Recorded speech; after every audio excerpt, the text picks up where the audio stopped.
An unusually large team of alchemical actors have gathered at our theater today to tell the final story of our Lady Magic series, which brings us full circle back to Poltergeists. We talked about Poltergeists on the first episode, you guys remember? Yes. No. I wasn't here. So on the first episode, I was talking about the paranormal class that I teach and paranormal history class, and we had some paranormal investigators visiting, and they mentioned that they believed that poltergeist phenomena. Olivia, how would you define poltergeist phenomena? The definition, I feel like, especially in modern day, kind of varies, but probably the most consistent that I've heard, like, modernly is that poltergeists are literally a manifestation of bad energy that's normally created by typically people. So if you harbor like trauma your whole life and you just have never figured out a way to like get that trauma out, then you create a poltergeist, and that poltergeist is then going to suck the energy out of you. Right. In the movies, we think about them as spirits. Yeah. The word poltergeist is German for spirit who bangs stuff around. Accurate, I guess. Yeah, the Germans, they don't mince words. But It's a broad accusation. right, so anyway.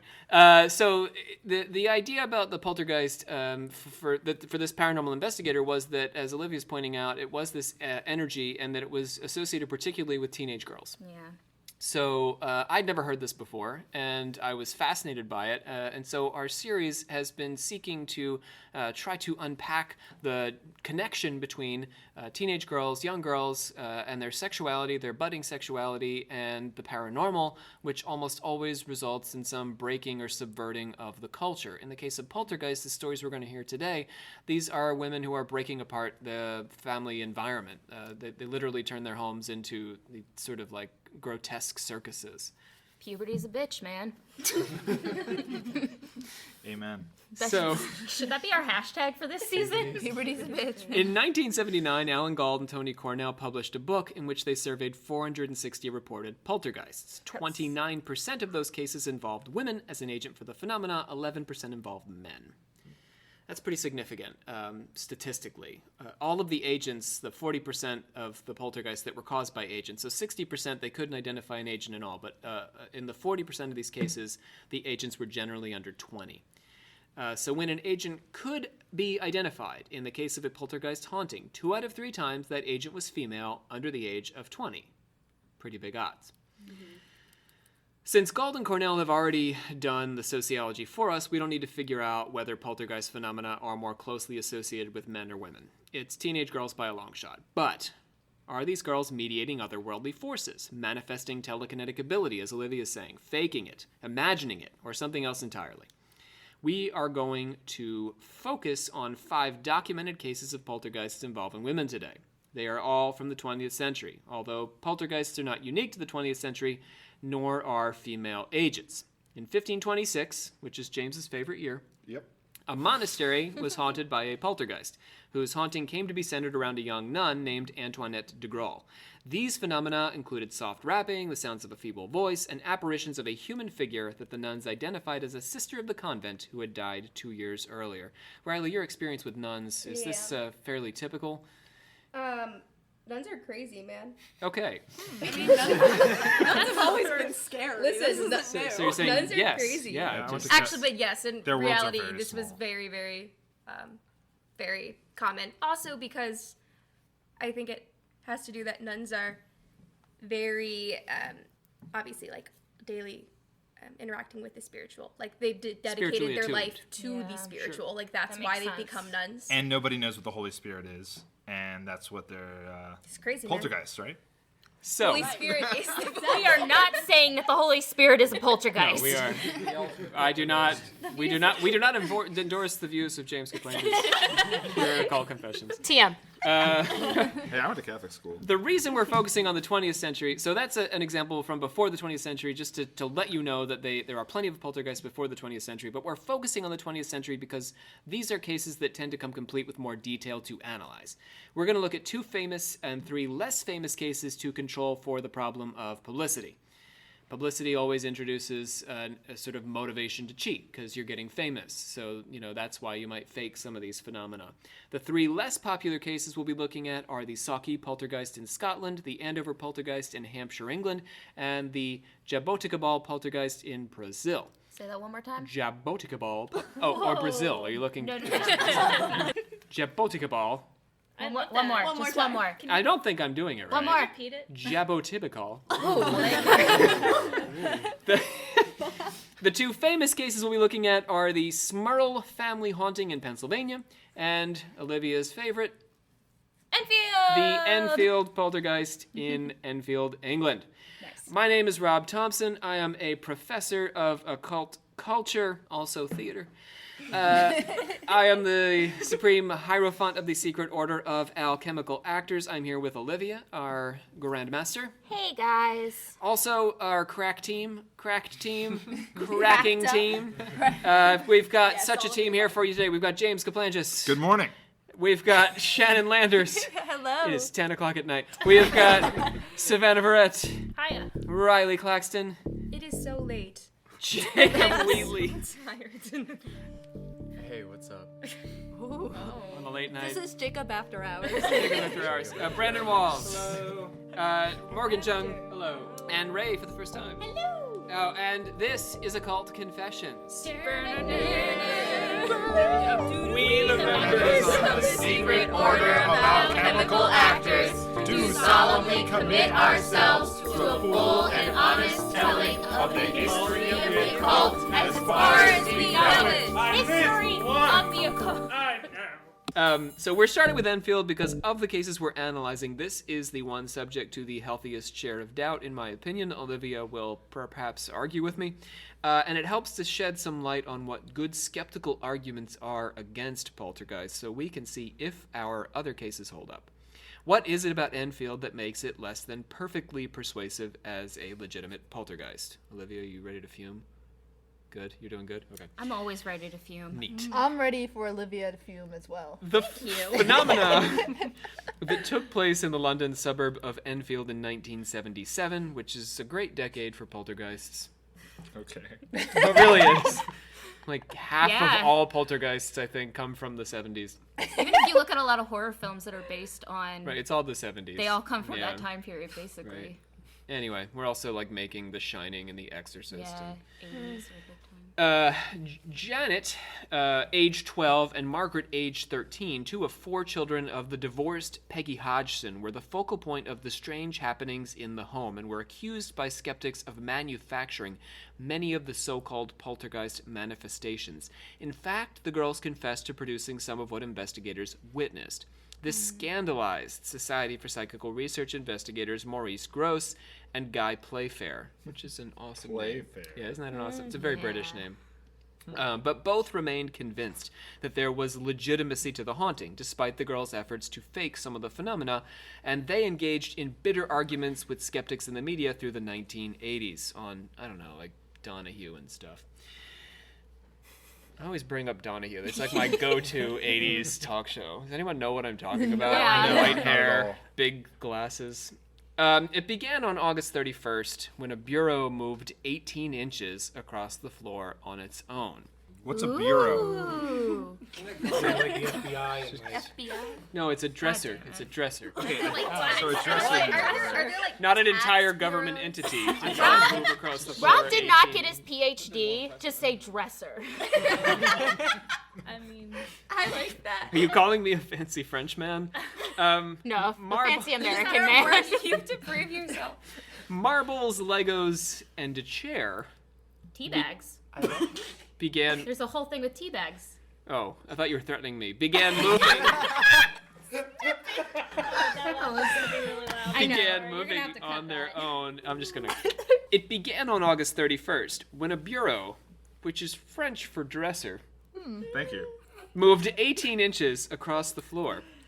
Marbles, Legos, and a chair began moving on their own in the same way. yeah, I don't think they're supposed to do that. Reporters from the Daily Mirror arrived, and one was hit in the head with a flying Lego. That's so funny. Oh my god. Maurice Gross, the investigator responsible for the designs for a rotating billboard, True story. He invented the Like- rotating billboard. Full What a circle. guy. Yeah, yeah. Or just a We need a whole episode about him. So Maurice was also a member of the SPR, and he took up the investigation and was joined by an experienced investigator, Guy Playfair. So Guy knew what he was doing. Maurice had just invented a billboard and thought this sounded like a good way to Ready to go. spend a few weeks. Or a year. They spent 1 year visiting the house, including 180 individual calls and 25 overnight vigils. The Enfield poltergeist was responsible for a whole bunch of phenomena, but we'll just hit on some of the highlights so we can get down to what makes this haunting so controversial.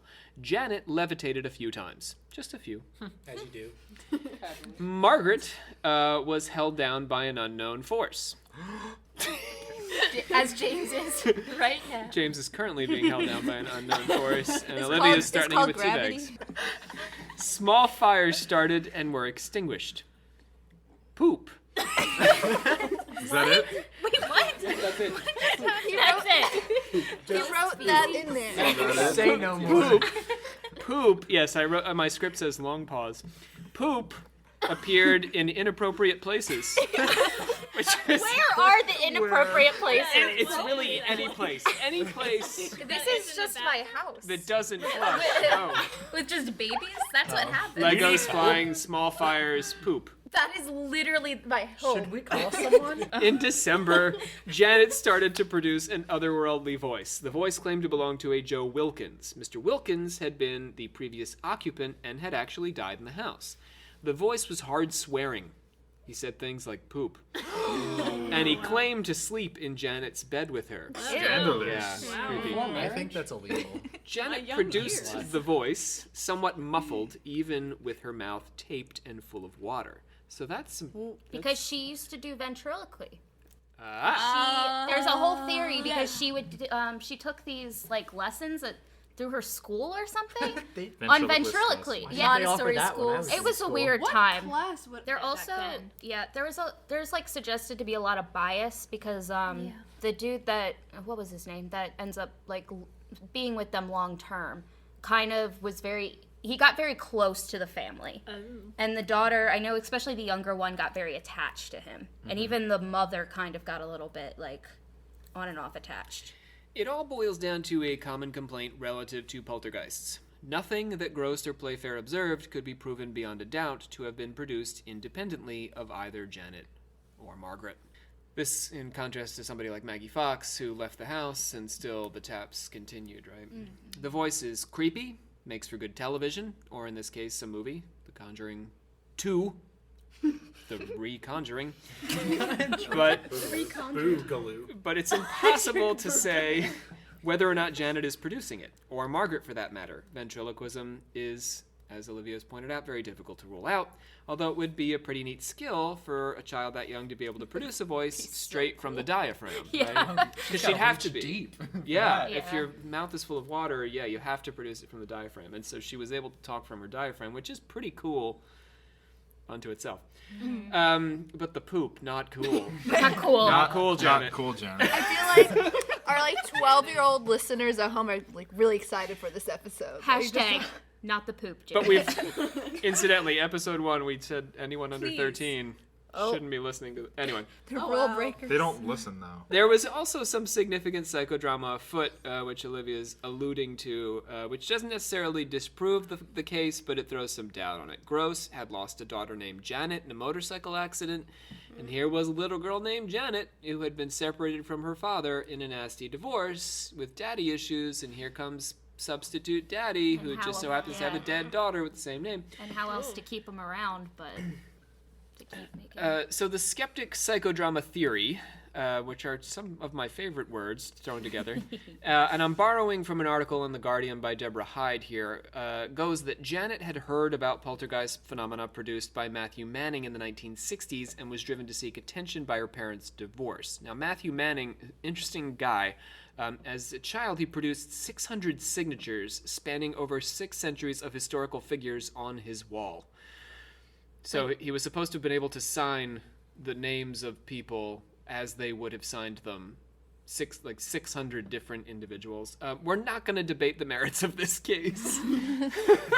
And there is a lot of healthy skepticism of Mr. Manning's phenomenon. He has since gone on to become a psychic medium and a healer, and plenty of skeptics have weighed in. But back to Janet.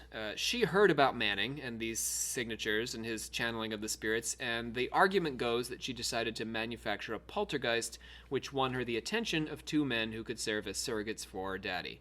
At least one of which was vulnerable as a result of his personal loss. Gross and Playfair set up a camera to take photographs every few seconds and produce some difficult-to-believe photos of Janet levitating. We'll post those up on our website. She really looks more like she's jumping, or making a time jump, because the camera would flash every 3 seconds. So can we recreate the photos? If you'd like, yeah, we can do that. Yeah, Was it like we'll the post High those School on Musical pose? Twitter. Yeah, actually, it was. It looks a lot like that. Yeah, Oh, so with the legs in the air. when you said levitating, I pictured that she was like parallel Flat. to the floor. No, she's like. It looks like So it looks like she's standing up, but like the in end of air. the opening to an '80s sitcom. Yeah. Oh, well then that's like. There's reports of the girls telling adults to turn around and then pelting them with Legos and blaming the ghost for it. No way. Also of locking themselves in their bedroom to produce poltergeist sounds, or to move furniture around and be like, "Stop it, poltergeists!" Right, of course. I did the same exact thing growing No up more. when I was mad. You would just move furniture and yell, "Stop it, poltergeists!" Basically. Yeah, remember Jacob was the rapping in the wall. I was Any slapping in the poop? walls. No, that's Good, gross. yeah, it's gross. That's gross, Janet. Yeah. I'm not saying it's impossible that a legitimate poltergeist appeared in this case. I am saying that the case is too messy to ferret out the truth. Kind of a pun there. Double entendre. Yeah. One way or the other. Reading skeptical reports of this case, I encountered the phrase inattentional blindness, which is the observer's tendency to miss something in their visual field when their focus is elsewhere. That's not what I thought that meant. Whoa, what did you think it meant? I don't know, like you unintentionally became blind. Oh. Like you just like. Do many people intentionally? Yes. That's what I was thinking. That's my Nobody problem intentionally, here. except for Oedipus, nobody has ever intentionally And that become. is why I was questioning. We can explain materialized marbles and Legos this way. We can also explain skeptics' failure to witness phenomena that they don't believe exist using the exact same psychological concept. So, lady magic? Question mark. They have, or what people have said is that it might be. Oh, I just lost my train of thought. I don't think it's real. Okay. I don't think it's real. It's not Lady Magic. We like ladies. to believe that They're not ladies. they're not The ladies. magic is real, but not the lady. Okay, what I was trying to get at is why couldn't it be both? That's what I was thinking. Like it's the same case to me as like the Fox sisters. Like maybe it's a little bit of both. We're Oh, anxious it's the to processed believe. cheese, right? It's the processed cheese. We're anxious to believe, in this case, that teenage girls are capable of doing supernatural things. Yeah. When there's a tradition of this, as you're saying with the Fox sisters, but they may turn out to be a kind of processed cheese. There's also a woman who we haven't talked about. Eusapia Palladino is one of the most famous mediums investigated by this SPR. We're not going to go into her at length today, but this is just reminding me of her. Eusapia Palladino produced some bizarre supernatural phenomena under test conditions in sort of laboratories with these SPR scientists, but she also faked a bunch of stuff. It kind of sucks that there's always someone faking. Like, like you can't, everybody's like, oh, this is so full crap. But because of like one like person a faking. self-fulfilling cycle. Yeah, there's always Yeah. somebody faking and it ruins it for everybody else. Yeah. I think it's entirely possible that it could be both. Like if something did happen and then these girls that we talked about that have daddy issues and want that replacement, all of a sudden they're Yeah. getting this attention and they're getting that kind of fulfillment that they wanted. In order to keep that there, they're like, oh, well, turn around, we'll throw some Legos. Like, I mean, something could have started this, That's but what the poltergeist. they would get have all done. this attention, they get all of this fulfillment, and so they want to keep it going as much as they can, and this is what brought them there in the first place. Okay, let's make the jump to Scotland, and we're going to do a little investigation of now the Sauchie poltergeist. Virginia Campbell, age 11, began to experience poltergeist phenomena in Sauchie, Scotland. She was the youngest child of her family, and she provides much stronger evidence of a channeled poltergeist that is much more difficult for us to explain than the Enfield. She was originally from Ireland. The family was originally from Ireland. They had just moved in with Virginia's 30-year-old brother and his 2 children, and Virginia shared a bed with her 9-year-old niece, Margaret. That's going to become significant, in my opinion, so let's remember that she's sharing a bed with her 9-year-old niece. The phenomena began with a noise like a bouncing ball moving from the bedroom to the stairs to the living room. Of course, there was no ball to be found. We just heard the sound. The ball just They've got disappears lots of because balls it's in Scotland. You just have to lift up their kilts. Rob, we are no longer PG. Like, We're not. It's lady magic. We're not- we These are haven't- all rated E. So those are And I love the Scots. While sitting on Virginia's, they'll be the first to tell you. While sitting on Virginia's bed, Mrs. Campbell was suddenly thrown from it, and the sheets rose up with Virginia moaning like she was sick. Knocking sounded throughout the house, and the vicar was called. Oh, we've got Riley here. What's a vicar? there can be vicars for different things. So the Pope is called the Vicar of Christ. So it's a person that is like a representation or a advocate, like figurehead kind of thing. So that can heal and perform. So he's like the advocate for the church in this particular town. Do they do exorcisms? That doesn't mean that you're an exorcist. But you That could you be. can. Could you be? You could be. Anyone could could do be. an exorcist. Everyone can do an exorcism. It's child's play. But you don't have. You're not required to be an exorcist to be a vicar. We do not Yeah. endorse the view that exorcisms are child's play or the children should play with them. The views of James Kaplanges are not the views of Occult Confessions, the Sacred Order of Alchemical Actors, myself, or Olivia. TM. So the vicar arrived at midnight in time to see a wooden chest move a foot and a half forward and back into its original position. A foot and a half, incidentally. At least they put it back. 18 inches. Yes, we have a repetition of 18 I mean, inches. like, honestly, they put it back. That was nice. Oh yeah, people named Margaret too. Yes, when they asked Margaret to get back into bed with Virginia, the knocking went crazy. Virginia's pillow rotated. Lids opened and shut. The sheets puckered as if something were rippling across them. Desks levitated. Virginia fell into trance and called out for her dog and best friend. Both were left behind in Ireland under somewhat traumatic circumstances. Oh, no. According to the Sauchie paper, the dog had run away, and Virginia's best friend had died. Wait, so she just went into trance. Why is the paper reporting on this? On the death of her friend or Yeah, the dog? Yeah, both. Dog. I can't- After the events, I guess. Yes. Had Okay. she ever gone into I guess trance? it's like Let's hear a from dog Virginia's omen? neighbor, shall we? Someone mentioned at this time that animals are to some degree psychic. So I decided to test this theory and I took my pet dog along to the Campbell house. And even although these same knockings and rappings could be heard in Virginia's bedroom, my dog was at no time disturbed by it at all. My feelings on the matter are that these events have nothing to do with ghosts or spirits. I believe that the shift in environment from a rural farming community life in Ireland, leaving behind her friends and such, and coming over to Scotland was, in a sense, a bit of a trauma, and that somehow this suppressed emotion was externalized to objects and items close to Virginia. A doctor, H.W. Nisbet, visited and tried to help the child. His report seems to contradict the theory that Virginia was psychically responsible for the phenomenon. We decided then to try sedation. Virginia was given mild tranquilizers to quieten her. If the phenomenon were being conjured by her own imagination, they would no longer appear if her brain was dulled. But even though the brain was not working normally, the phenomenon still appeared. But the phenomena were tied to Virginia. They tried moving Virginia out of the house to the town of Dollar, and the phenomena followed her, so they brought her back to Sauchie. At Virginia's school, the teacher Margaret Stewart A bunch of Margarets. noticed Virginia trying to hold down her desk lid. When the girl lit up, the lid would open and close on its own. When the student sitting in front of Virginia got up to bring an assignment to the teacher's desk, the child's little desk rose off all 4 legs and levitated a few inches from the ground. When Miss Stewart sent Virginia to see the headmaster about her trouble, it took the help of 3 children to shut the door behind her after she'd left the room. Objects would rise and move away from Margaret. And according to Malcolm Robinson, who interviewed Miss Stewart many years after the fact for Supernatural magazine, these phenomena tended to take place on a 28-day cycle. Rob, what would you do if that happened to one of your students in a lecture, during a lecture?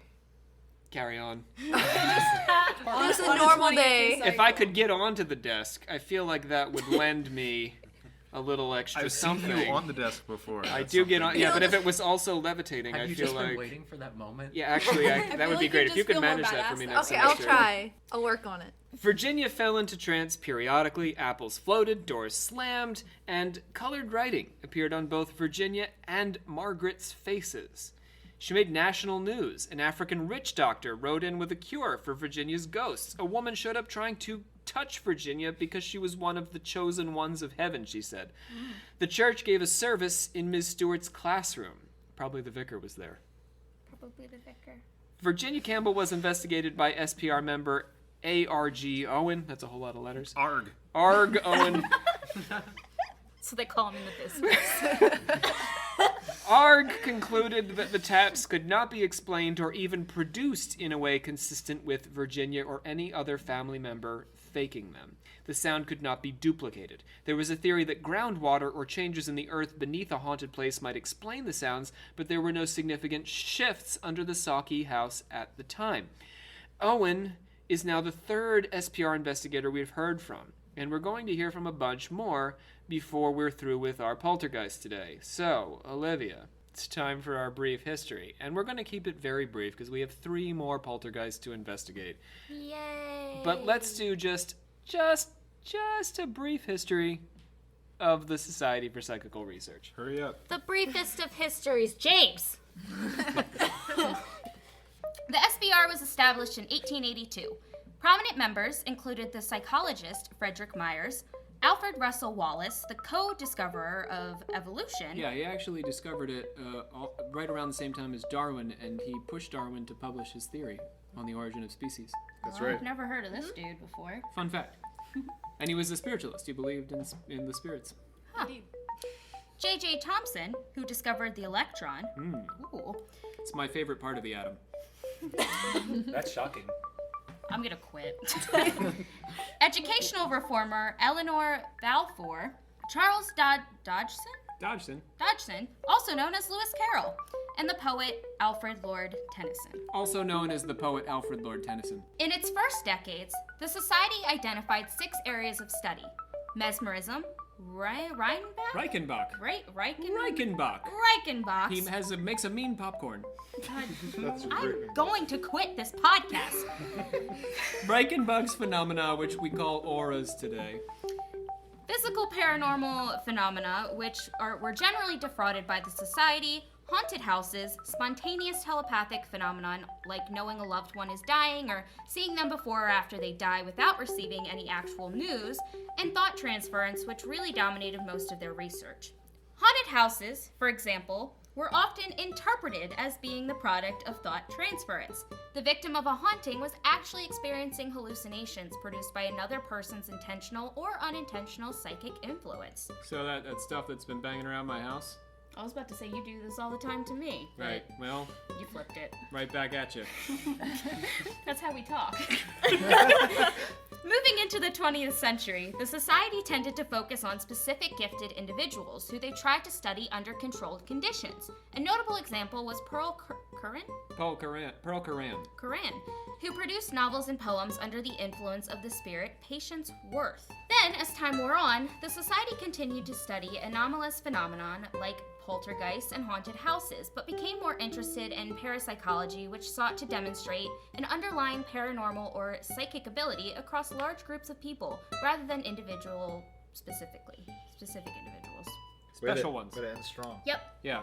So, yeah, but basically what was happening, the early parapsychologists were looking for special individuals. They'd get them in a sort of lab setting and they'd study them. But as we moved forward, we were looking for everyone having psychic abilities. And that was the whole Rhine period. And anyway, we'll do another episode on this. Let's move on. Nice job, Olivia. Wasn't the best, but damn was it brief. Well, it wasn't the worst, yeah. Wow. Thank you. Okay, let's move on to the Jaboticabal poltergeist. Bless you. In a little house in a little town 200 miles north of Sao Paulo in December of 1965, bricks suddenly started to appear inside the house. That's not useful. Dun, dun. They go outside the house. I mean, I guess by that we don't mean that they were holding up the walls. Like they would just suddenly On the couch. pop up. Yeah, there would be a brick. And that's in Brazil? In the shower. Brazil. Well, That's actually so annoying. A similar phenomena occurred in North Aston in England in 1591, actually, when stones materialized inside the house. This is one of the rare early records of poltergeist phenomena and involved townsfolk seeing phantoms of disfigured or distorted dogs around the property. Sort of interesting stuff, but back to Brazil.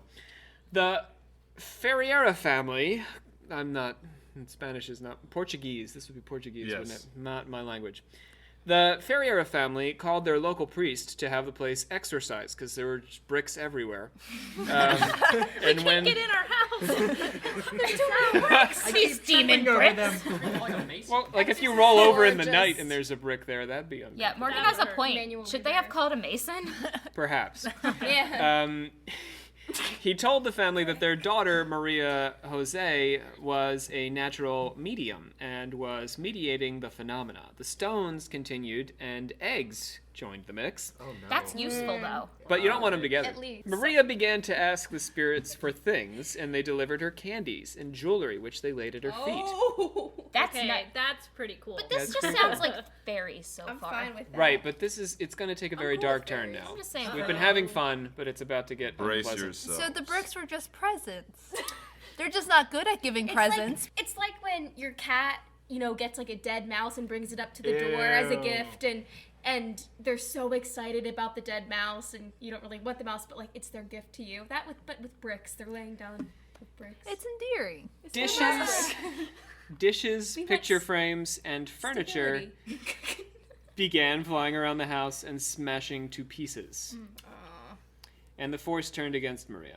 While she slept, it bruised her entire body and attempted to suffocate her with a cup over her mouth and nostrils. It jammed 55 needles into her heel. Where did he get the needles from? Listen, Where did it get the bricks from? Listen, but she had some really nice jewelry on while it happened, I So- think she should have said thank you. You guys are Listen, maybe horrible. This maybe story is going to get so unpleasant and you're going to if she feel was a so little bad. grateful. In March, you guys are going to be like, feel so guilty for the jokes I was just telling No at this guilt. person. I don't think so. In March No regrets. 1966, her clothes spontaneously caught fire at school.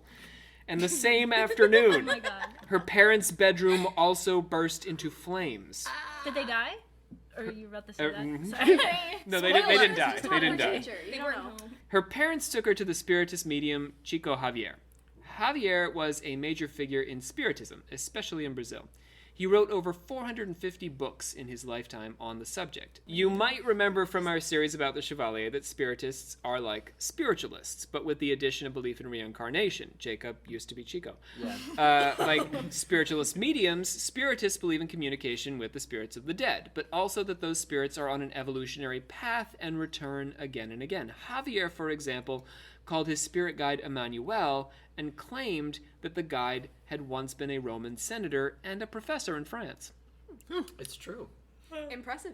Jacob knows because he was Chico. I was him. Channeling the spirits, Javier told Maria that she'd been an evil witch in a previous life and had killed many, including the spirits speaking to her. This torment was the work of spirits seeking revenge. Well, how would he explain them giving her gifts at the beginning, though? Yeah, the Was gifts. it just like a ha Just ha? to fool her. Yeah, to fool her. Because Maybe they're in bipolar. 1970, Maria drank formicide, a kind of pesticide mixed with soda, and died instantly. She was driven to suicide by the poltergeist. Oh my god. Oh, okay. How Now I old do was she? feel a little bad. Yeah, I knew you would.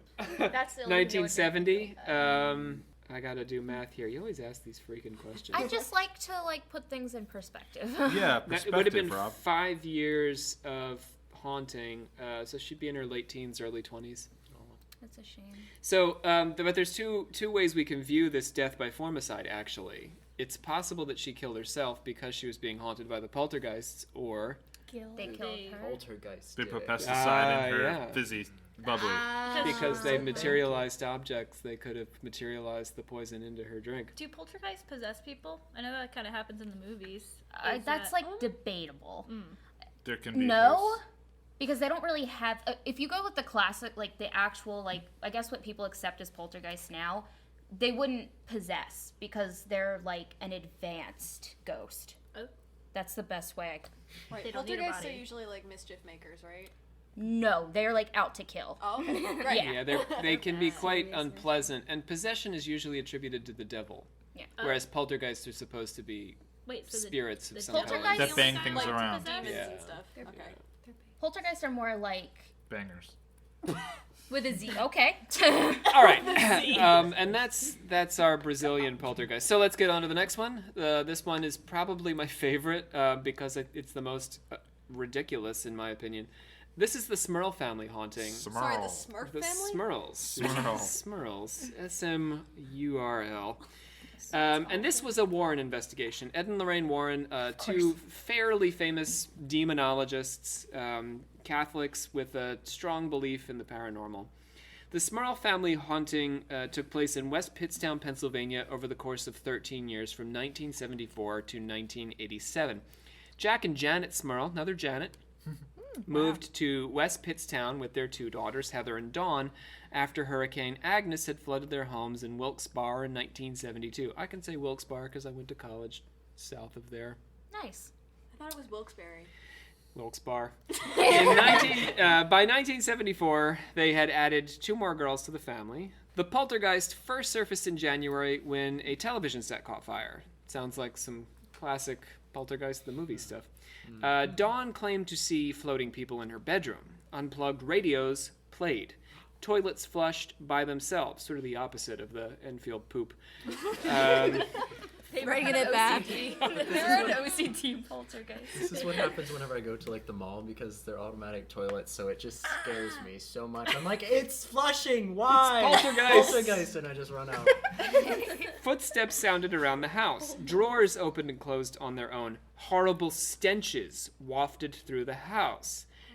Yeah, sure. Blame it on the poltergeist. Are we talking like sulfur? The sound of violent arguments pierced through the walls, and rooms would suddenly become frigidly cold. The German Shepherd was picked up and thrown against the wall, Oh my god. and daughter Shannon was pushed down the stairs.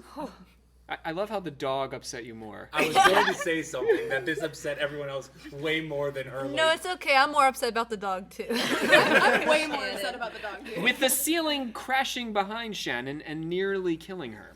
Oh my god. So they called in the self-proclaimed demonologists Ed and Lorraine Warren, and that's when things started to get weird, as it always does. When the Warrens show up, things get weirder. Income Warrens. The Warrens really deserve their own episode. We're going to give them one.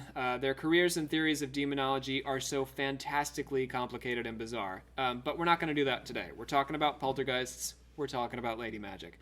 The Warrens claimed that the Smurls were being tormented by at least one demon, which they attempted to expel with holy water and prayer. The Warrens tended to find demons in most of the paranormal scenarios they investigated, so we've really got to leave the demon idea for another day. We're not going to dig into that. But they were a big part of publicizing the Smurl story since they were already nationally famous. Let's hear a bit from Ed. The Smurls are truly a family coming under visual attack. The ghost, devil, demon, or whatever you call it, it is in that home. We're dealing with an intelligence here. It's powerful, intangible, and very dangerous. It was now 1986, and that's when the supernatural sexual assaults began. Yikes. Dawn Smurl, the oldest daughter, had been grabbed in the shower by a presence that also had brushed up against her. Then Jack, the father, was, according to Ed Warren, raped by what he called a succubus. A hag-like woman with scaly skin and missing teeth paralyzed him and rode him to a sexual climax. The weather had been too warm for Janet, who went downstairs to sleep on the couch. That same night, Dawn had a dream that her father was being attacked by a hag-like woman with sores all over her body. This sounds like Rocky Horror. Or The Shining. Yeah, oh, jeez. They had a traditionalist priest, Robert McKenna, perform a series of exorcisms, but it didn't alleviate the problem. When they went camping, the poltergeist followed and threw a trash can at Jack. Back at home, Dawn saw her earrings float up off the dresser and around the room. Janet was attacked by a horned figure who apparently wanted to sexually assault her, and Jack was the victim of a second succubus attack. His legs were scalded in a way that could only be soothed by holy water. Whoa. Jesus. But I mean, like, what were they wearing? What? Are you slut shaming the Smurls? Slut-shaming this family, Riley? They were asking for it. They invited the media in and attracted national attention in hopes of getting help, they said, although I'm not sure how they expected help to come through this decision. At this point, they already had the Warrens and the Catholic Church. What more could you want, Riley? Everyone just Nothing. looked at Riley. That's all I. Riley, what is a traditionalist priest? A traditionalist. Well, now or then, they're kind of traditionalists. In 1986. In 1986, it'd be something when that still heavily kind of relied on like the devil.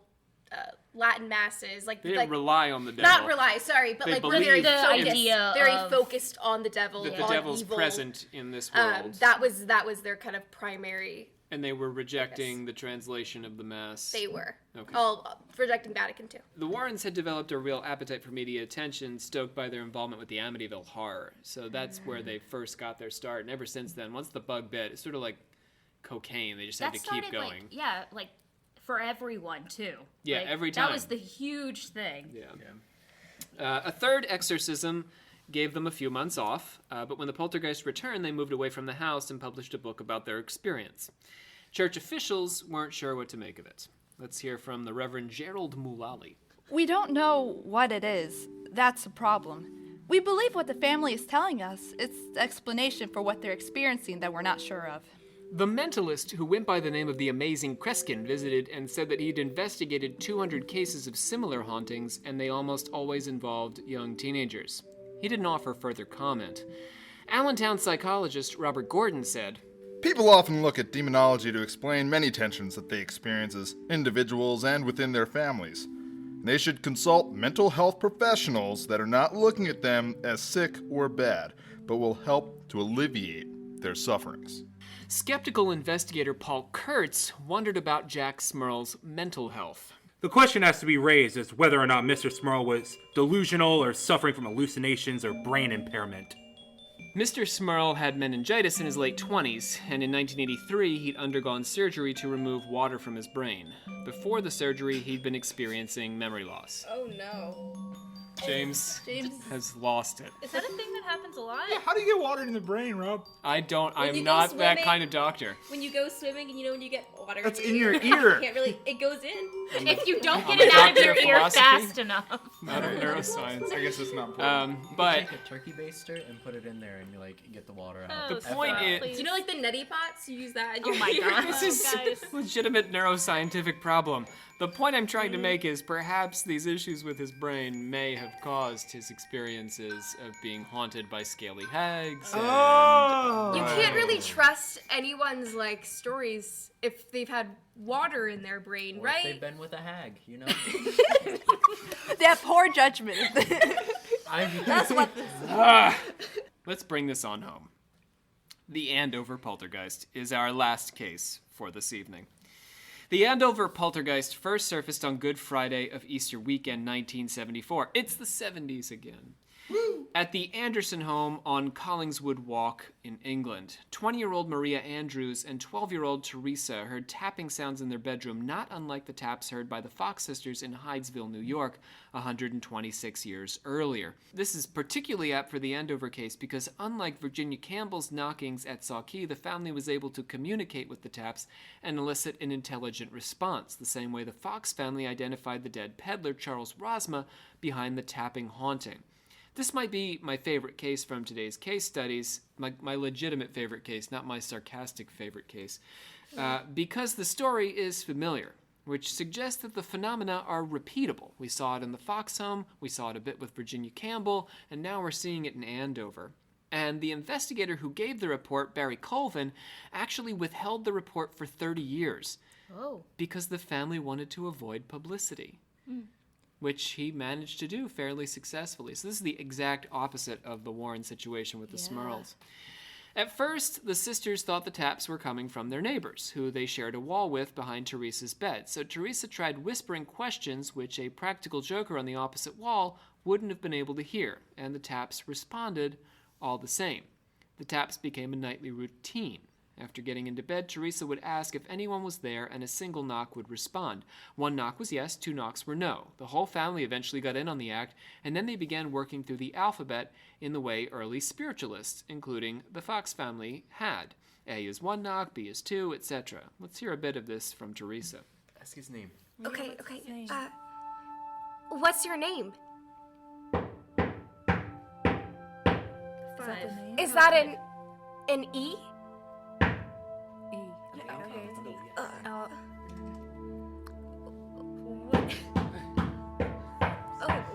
That's a long. Okay, stop talking. I'm trying to count. It's a long name. Is it An R? Daryl?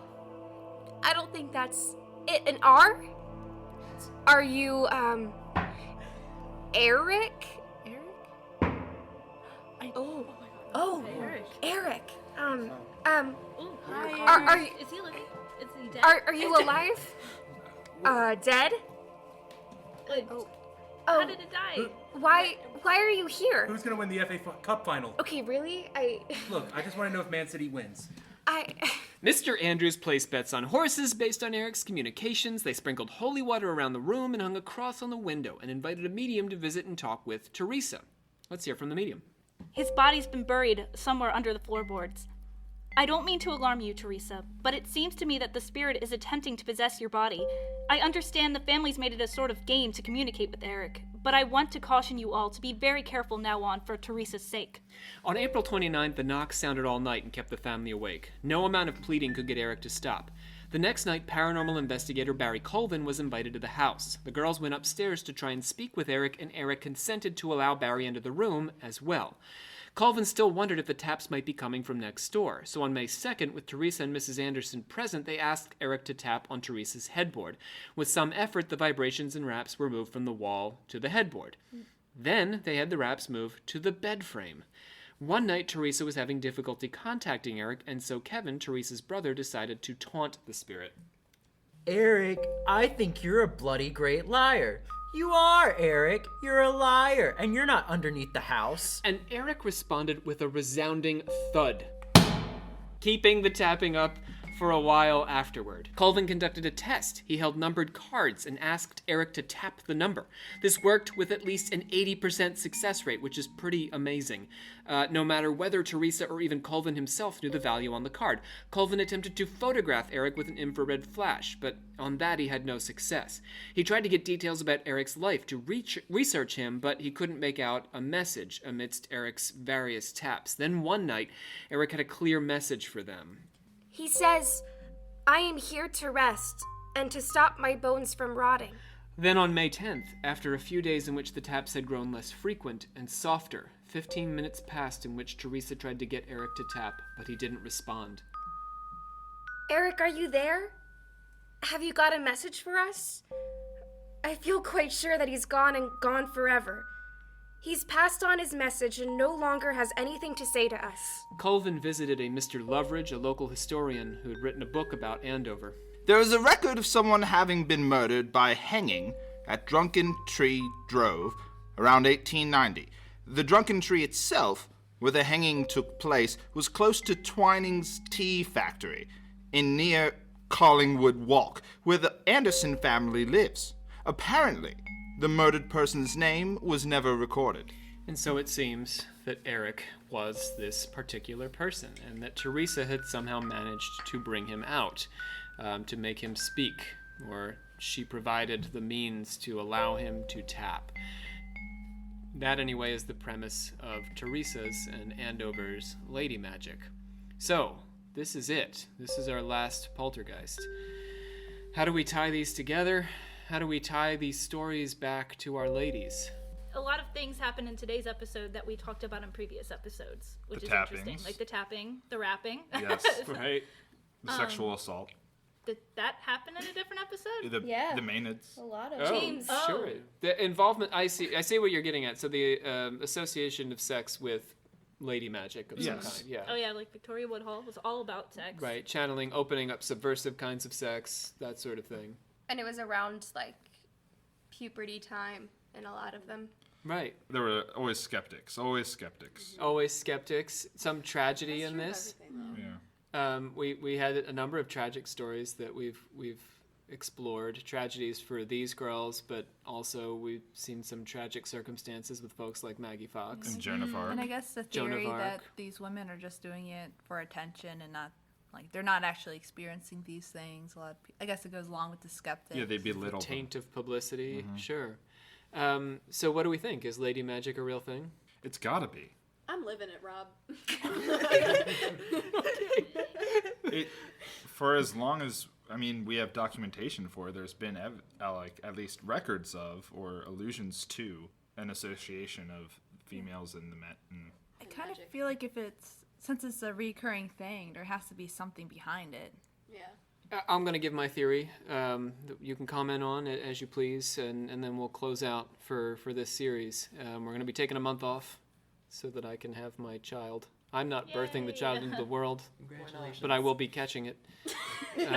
So I need like to need to be there for that, Yeah, and then I need to recover. If Yeah. you need a catcher's mitt, I have. At Awesome. least 2. It's quick. I might. You gotta be there. Yeah. So, this is how I see all of these cases. If we try to look at them together, basically what we're looking at is all of these women are in a circumstance where they have some great work to do, or where they are emotionally troubled or driven in some way. Joan of Arc is driven. Marie Laveau is driven, but at the same time, they are culturally repressed. When we think about figures like all of them, Maggie Fox, our Greek Maenads, Marie Laveau, a black woman in New Orleans, Joan of Arc, a country girl, they have great ambition, they have great drive, they have something inside them, let's say an extra fire in their soul, that their social circumstances make it difficult to express.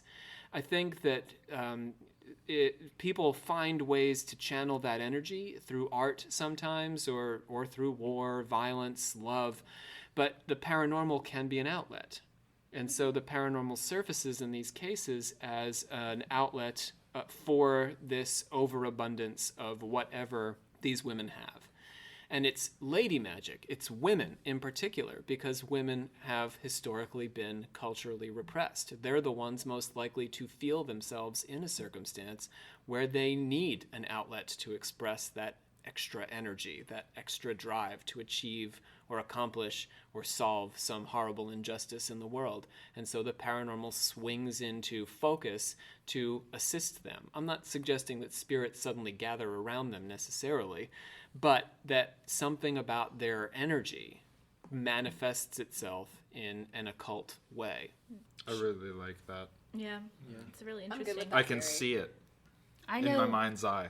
No, I was just gonna say, like, even just personally, like, I know the moment, like, times in my life where I felt the most repressed or like under pressure are the times that I've found like more spiritual things or more paranormal things, or I just come across more things in those times. So I guess that could be. I guess you could argue that's just a mental thing, but I don't know. I think there's something to it too. I agree. I can even relate in that, even though as a Catholic, but I Right. think that's definitely in like harder times in your life is when you definitely, I think, can attach into or find the more spiritual aspects of your life and in the world. And at the same time, I mean, as far as poltergeists go, I mean, the whole thing about poltergeists coming from, like, being manifested from negative energy, it makes sense for these young girls who have lots of negative energy around them, and, you know. All right, Olivia. I think that's it for Lady Magic. Rip Lady Magic. Let's bring it on home. I hereby adjourn and declare closed this meeting of the Secret Order of Alchemical Actors until such a time as we do it again, season 3. Yes, as I mentioned, we will be taking a month off. When we return, we will be exploring whether or not you have a soul. Yes. Oh, that's awesome. The immortal soul will be on offer, and we will be attempting to discover if it is logically possible for us to be, in fact, eternal. Rob's soul might be sucked out of him during baby month, but I will get it back in time to do that series. And Yes. then our final series for this year, Olivia is wetting herself in anticipation. Hello, E rating. Black Magic.